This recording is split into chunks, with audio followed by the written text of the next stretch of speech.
À l'origine, cette vidéo aurait dû être une vidéo sur le système électoral français. Mais, dans les commentaires, on m'a dit oui, tu parles bien, machin et tout, mais il faudrait quand même que tu définisses ce qu'est la gauche et la droite. Et j'ai trouvé ça très intéressant. Je me suis dit effectivement, avant de parler du système électoral, on devrait peut-être définir ce qu'est la gauche et la droite. Parce que chacun en a sa définition. Ce que c'est historiquement et ce que c'est devenu aujourd'hui. Il faut peut-être qu'on remette les choses en place, qu'on contextualise ce qu'est devenu la gauche et la droite. De façon factuelle, hein. Je vais pas forcément prendre de position aujourd'hui, mais il faut qu'on définisse ce qu'est la gauche, ce qu'est la droite. Ce que ça veut dire d'être de gauche, et ce que ça veut dire d'être de droite, d'accord ? Et donc je vais te poser une question, une seule question. Ferme les yeux, mets-toi en situation. Ferme les yeux, j'ai dit. Hein, là, voilà. C'est bon, c'est fermé. J'en vois encore deux là qui ont les yeux ouverts. Attention, je vous vois. Vous fermez les yeux, vous vous mettez en situation. Tu es ouvrier ou employé. Tu n'as pas le bac. Tu vis en zone rurale ou périurbaine. Tu as du mal à finir le mois. Pour qui es-tu censé voter ? Pour la gauche ? Pour toi c'est oui ou pour toi c'est non ? C'est son histoire, c'est son identité. La gauche, c'est le... Tu peux rouvrir les yeux. C'est le parti des travailleurs, des ouvriers, des sans-grades. C'est le Front populaire de 1936. C'est la résistance, c'est la sécu, c'est les congés payés. Maintenant, si on regarde les chiffres de 2024, aux législatives, sondage Ipsos, le fou allié, elle est pour toi celle-là. Oui, le fou allié a taclé Tatiana Ventose. Sondage Ipsos pour France Télévisions, le nouveau Front populaire, gauche unie, a obtenu 21% chez les ouvriers. 21%. Et le RN, 57% chez les ouvriers. 57% des ouvriers ont voté RN contre 21% pour la gauche. Ça dit beaucoup, c'est les chiffres ne mentent pas.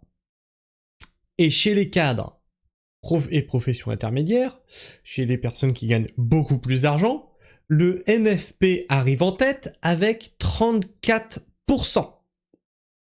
Elle est pour toi celle-ci, le fou allié. T'avais pas de chiffres ? Je te les donne. La gauche est devenue le parti des cadres, des diplômés des grandes villes. D'ailleurs, ils le disent eux-mêmes. Hein, si moins tu es diplômé, plus tu votes RN. Oui, mais avant, on était censé voter pour vous. C'est quand même triste. Et la droite radicale est devenue le parti des ouvriers, des employés des zones rurales. Ça s'est complètement inversé. Et personne dans les médias mainstream ne dit ça clairement, et encore moins au niveau des influenceurs. Ça, c'est caché. Si, des fois, des influenceurs de droite, ils le disent quand même, mais les influenceurs de gauche, ils veulent plus du tout en entendre parler. Ils veulent plus du tout en entendre parler. Au contraire, ils s'en moquent. Ils disent oui, regardez, quand tu es influenceur de droite, tu parles à des attardés, ils ont même pas le niveau bac. Le mépris de classe. Normalement, c'est vous qui êtes censé mener ce combat-là. Mais bon, je dis ça, je dis rien. Aujourd'hui, on va décortiquer ça, et d'où ça vient, pourquoi c'est arrivé, ce que ça dit des deux camps, et surtout, où sont les vrais dangers. À gauche, comme à droite. Parce que oui, il y en a des deux côtés. Gauche et droite. D'où viennent ces mots, à l'origine ? Gauche et droite, ces deux mots ont 235 ans. Ils sont nés le 28 août 1789 dans la salle de l'Assemblée nationale constituante à Versailles. Les députés favorables à donner un droit de veto au roi s'assoient à droite. Ceux qui s'y opposent s'assoient à gauche. C'est aussi pour ça qu'on retrouve aussi des royalistes plutôt à droite qu'à gauche. C'est aussi simple et aussi arbitraire que ça. Une question de placement dans une salle. C'est aussi simple que ça. À la base, gauche, droite, c'était tu veux donner le droit de veto au droit ou pas. C'est tout. Ça s'arrête là. Mais au fil des siècles, ces deux mots ont pris une signification précise. Hein, on n'est plus il y a 235 ans. Ça évolue, c'est vivant. Historiquement, c'est quoi, la gauche? C'est la priorité donnée à l'égalité sur la liberté. La conviction que les inégalités économiques sont injustes et que l'État doit les corriger. La solidarité collective contre l'individualisme. La défense des travailleurs contre le capital. L'émancipation des opprimés et historiquement, la méfiance vis-à-vis des traditions, de l'Église et de l'ordre établi. La droite, c'est quoi? C'est la priorité donnée à la liberté sur l'égalité. Dans la gauche, c'était la priorité de l'égalité sur la liberté. La droite, c'est la priorité donnée à la liberté sur l'égalité. La conviction que les inégalités sont naturelles ou méritées. La valeur du travail individuel, de la responsabilité personnelle, la défense de l'ordre, des traditions, des institutions. Et historiquement, la méfiance vis-à-vis du changement brutal, la valorisation de ce qui a été construit sur la durée. Et ces deux visions du monde s'affrontent depuis 235 ans. Aucune n'est stupide. Aucune n'est totalement juste.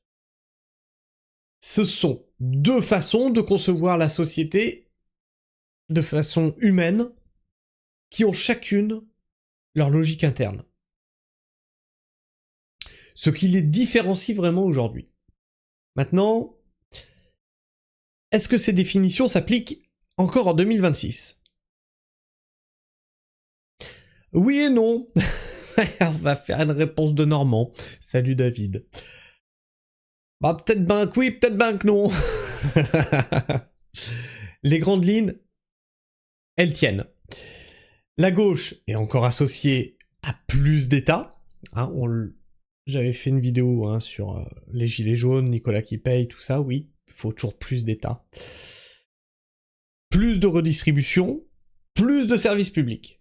La droite, elle, est attachée à moins d'impôts, plus de liberté économique et plus d'ordre. Mais des ruptures énormes ont eu lieu. Et c'est là où le sujet il devient fascinant. La gauche d'aujourd'hui est obsédée par des questions culturelles et identitaires. Genre, race, colonialisme, intersectionnalité, qui ne parlent pas du tout à la majorité des travailleurs. Et la droite populiste a récupéré le discours anti-élite, anti-système, pro-peuple, qui était historiquement celui de la gauche. Les données qui ne mentent pas. Revenons sur ces chiffres des législatives de 2024, parce que ils sont historiques et il faut le comprendre. Le sondage Ipsos, c'est 10 286 personnes interrogées.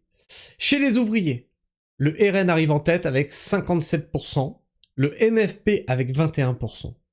Le RN fait presque 3 fois le score de la gauche chez les ouvriers. La gauche a perdu les ouvriers et la gauche a perdu les paysans. Chez les employés, le RN arrive en tête avec 44% et le NFP arrive à 30%. Chez les cadres, le NFP arrive en tête à 34%, cette fois c'est la gauche qui prend le dessus, et le RN est nettement derrière. Chez les Bac plus 3, le NFP est encore plus haut, 37%, et le RN très loin derrière. Tu voulais des chiffres, le fou allié ? Je te les fournis. Chez les non-bacheliers, le RN arrive à 49% et le NFP à 17%. Et c'est là, justement, que la gauche te dit « Ouais, mais moi, t'as fait d'études, plus tu votes au Rassemblement National, c'est bien un parti de gens stupides !» Mépris de classe, tout ça. La ligne de fracture elle est limpide. Plus tu es diplômé et urbain, plus tu votes à gauche. Et plus tu gagnes d'argent, plus tu votes à gauche. Plus tu es peu diplômé, ouvrier rural, plus tu votes droite radicale. C'est l'inversion exacte de ce qu'était le paysage politique il y a 40 ans. C'est totalement... Ça fait une boucle inverse.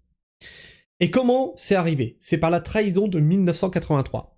Cette inversion, elle ne s'est pas produite du jour au lendemain. Elle a une date clé. 1983. François Mitterrand est au pouvoir depuis 2 ans. La gauche avait promis une rupture avec le capitalisme. Putain, c'est marrant, c'est un peu ce qu'on entend aujourd'hui. Nationalisation, augmentation du SMIC, 39 heures, 5e semaine de congés payés, et elle avait tenu une partie de ses promesses. Mais en 1983, face à la pression des marchés financiers, d'une crise économique sévère, le gouvernement Mauroy opère ce qu'on appelle le tournant de la rigueur. La gauche choisit la discipline budgétaire, l'ancrage dans le système européen, plutôt que la rupture avec le capitalisme. Vous savez, aujourd'hui on entend à nouveau parler de cette gauche de rupture. On a déjà vu ça dans l'histoire. 1983. C'est un choix stratégique qui a des conséquences énormes à long terme, parce que les travailleurs qui avaient voté à gauche en croyant à la rupture se retrouvent ainsi trahis. L'abstention monte, et progressivement, le Front National, qui vient juste de faire son apparition sur la scène politique, commence à capter ses électeurs déçus. Les politologues ont un terme pour ça. C'est la gauche morale, qui remplace la gauche sociale.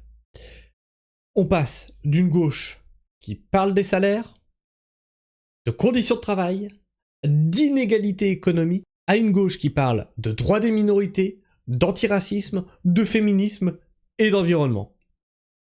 C'est pas vraiment les préoccupations des Français. Ces sujets sont légitimes, mais ils parlent beaucoup plus à de jeunes diplômés, urbains, qu'à un ouvrier de 50 ans en zone industrielle du Nord. La gauche bourgeoise, les chiffres le confirment. En 2026, une étude d'HEC, publiée en mars, signée par des chercheurs d'une crédibilité totale, confirme ce basculement.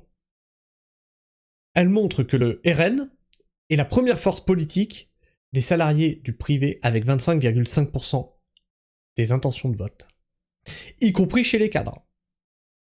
Et elle identifie la vraie ligne de fracture, je cite les chercheurs mot pour mot,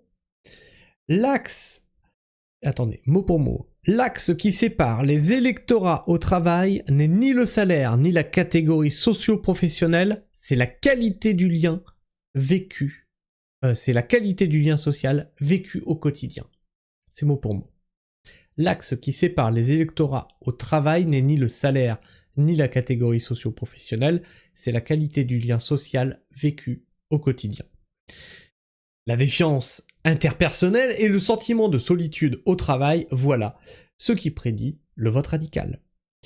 Pas la pauvreté en soi, hein. Le sentiment d'abandon, d'invisibilité. Le danger à droite, ce qu'on connaît. Je vais être direct sur le danger à droite parce que c'est le plus souvent discuté et que j'ai envie qu'on passe ensuite sur ce qu'on discute un petit peu moins. Une extrême droite au pouvoir, avec un programme d'exclusion basé sur l'origine ou la religion, c'est un danger réel pour les libertés civiles. Les historiens l'ont documenté. C'est pas moi qui parle, là c'est les faits, d'accord ? Les historiens l'ont documenté. On a des exemples dans l'histoire du XXe siècle, et même si le RN d'aujourd'hui, c'est pas le NSDAP de 1933, hein. Personne ne dit ça. Personne. Des discriminations institutionnalisées ont des conséquences concrètes sur des millions de personnes. Le danger de la dérive autoritaire existe. Et il doit être nommé. Mais voilà. Je trouve que ce danger-là, tout le monde en parle en fait. Chaque semaine, sur toutes les chaînes, dans tous les journaux, avec tous les influenceurs, le danger RN est documenté, analysé, débattu. Ce dont on parle beaucoup moins, c'est du danger de l'autre côté. Le danger de la gauche. Et donc, ce qu'on ne dit pas sur le danger de la gauche. La semaine dernière, le 7 mai 2026, Bali Bagayoko, maire LFI de Saint-Denis, président de l'intercommunalité Pleine Commune qui regroupe 440 000 habitants, élu de la République française, donne une interview aux médias Ouma sur YouTube, et il dit, je cite exactement ses propos, « J'ai l'intime conviction que la population est capable de se lever, et cette forme d'insurrection populaire ne sera possible que si déjà on redonne du pouvoir à la base. » On lui demande de préciser, il précise, et il dit que si le RN gagne l'élection présidentielle de 2027, il appelle à l'insurrection populaire. Il appelle à l'insurrection populaire. Son intervieweur lui signale que ses propos pourraient le faire tomber sous le coup de la loi. Il assume, il maintient. Manuel Bompard, coordinateur national de LFI, numéro 2 du mouvement, interrogé sur ses propos, ne les condamne pas. Il évoque une mobilisation populaire.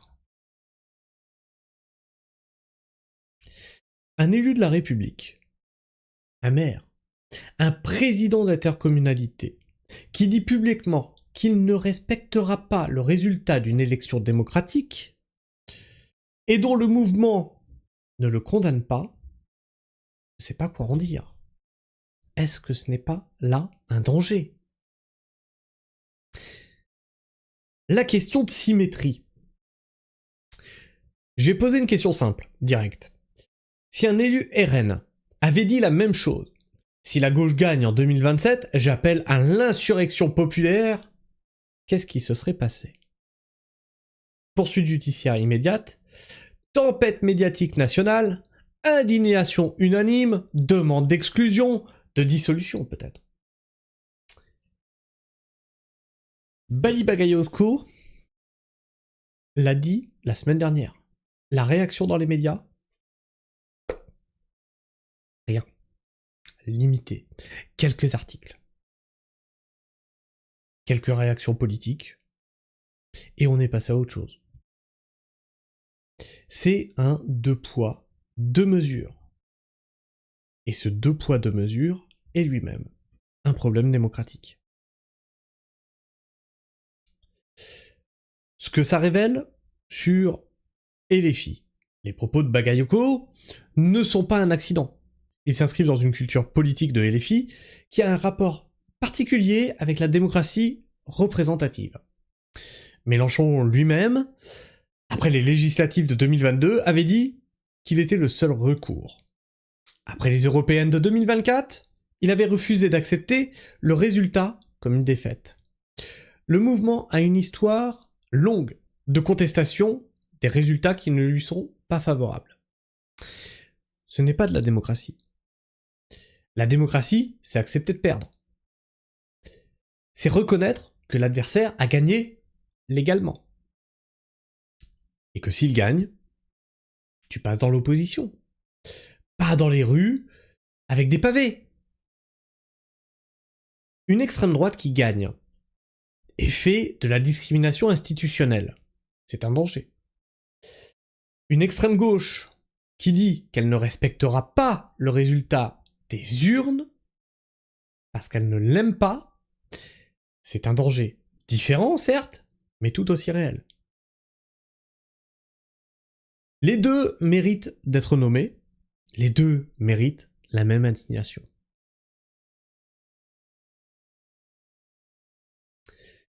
Pourquoi le clivage gauche-droite ? Ce que j'essaie de te démontrer depuis le début de cette vidéo, c'est que le clivage gauche-droite, tel qu'on l'a connu au XXe siècle, ne décrit plus correctement la réalité politique française. Le vrai clivage aujourd'hui, les sociologues ont un nom pour ça, certains appellent le clivage cosmopolite versus nationaliste. D'autres, ouvert versus fermé. D'autres encore, gagnant versus perdant de la mondialisation. D'à côté des personnes mobiles, diplômées, urbaines, intégrées dans les réseaux économiques mondiaux, à l'aise avec la diversité culturelle et la fluidité identitaire, plutôt favorable à l'Europe d'ailleurs, à l'immigration régulée, à la transition écologique. De l'autre, des personnes plus attachées à leur territoire, à leur communauté locale, à une identité nationale claire, touchée par la désindustrialisation, les fermetures des services publics, le sentiment que le monde d'avant s'efface et que personne ne les protège. Ces deux groupes n'ont plus grand-chose à se dire. Ils ne regardent d'ailleurs même pas les mêmes médias. Ils ne vivent pas dans les mêmes quartiers. Ils n'ont pas les mêmes peurs. Et les partis politiques ont choisi leur camp. Et les filles et les verts ont choisi le premier groupe, les bobos, les urbains. Le RN a choisi le second, les ouvriers et ceux qui sont attachés au territoire, en ajoutant le nationalisme dans la recette. Résultat, un immense groupe d'électeurs populaires qui ne se sont représentés que par le RN, faute d'alternatives crédibles. Ce qui manque dans le paysage politique français, ce qui manquait peut-être depuis les Gilets jaunes, c'est un mouvement ou un parti capable de parler aux classes populaires sans les nationalismes xénophobes, sans la division identitaire et sans le discours de haine. Un mouvement qui dirait les problèmes des ouvriers, des zones rurales, des gens qui n'arrivent pas à finir les fins de mois, ce sont des problèmes économiques et sociaux. Pas des problèmes d'immigration. Pas des problèmes de wokisme. Des problèmes de salaire, de services publics, de pouvoir d'achat, de dignité. Est-ce que ce mouvement existe ? Non. Pas vraiment, ou pas sous cette forme. On est passé à côté, à deux doigts. Je t'invite à aller revoir la vidéo sur les gilets jaunes. Ça aurait pu faire naître quelque chose de nouveau. Le PCF avait ce rôle pendant des décennies, le Parti communiste français. Il est aujourd'hui marginal, et il ne tient plus d'ailleurs du tout cette ligne. La CGT l'avait en partie, et elle est en déclin. Et tous les partis qui ont essayé d'occuper cet espace, MRC, Debout la France ou d'autres, n'ont pas réussi à percer. Le vrai danger. Je vais conclure sur quelque chose de fondamental. Le vrai danger pour les démocraties françaises en 2026, ce n'est pas le RN seul, c'est pas et les filles seules, c'est la combinaison des deux. D'un côté, un mouvement qui dit « si nous gagnons, nous ferons des choses qui excluent une partie des Français », de l'autre, un mouvement qui dit « si vous gagnez, nous ne respecterons pas les résultats ». Ces deux positions, ensemble, rendent la démocratie impossible. Parce que la démocratie repose sur un seul principe fondamental. Tout le monde accepte les règles du jeu, y compris quand on perd. Le jour où une moitié du pays dit « si l'autre moitié gagne, on ne respecte pas », ce jour-là, la démocratie, elle est morte. Pas au sens dramatique et immédiat, au sens profond et brutal. Et on n'en est pas loin. Ce que je pense, sincèrement, c'est que ni le RN, ni LFI représentent vraiment les intérêts des gens qui les votent. Le RN promet de protéger le peuple français, mais son programme économique est flou, pour le mieux, et ses alliés sont les mêmes élites économiques qu'ils prétendent combattre. Ouais. LFI prétend représenter les opprimés, mais ces cadres sont des diplômés qui vivent à Paris, et parlent un langage que les ouvriers ne reconnaissent pas. Les deux surfent sur la colère. Aucun des deux ne la résout. Et entre les deux, un espace vide. Un espace où personne ne parle des vrais problèmes, des vrais gens, avec des vrais mots. C'est dans cet espace que quelque chose pourrait encore se passer. Ou pas. J'espère que cette vidéo t'a donné des éléments pour repenser le sujet gauche-droite. Je sais que des gens de gauche vont m'accuser d'être de droite, que des gens de droite vont m'accuser d'être de gauche, ça arrive constamment, ne vous inquiétez pas.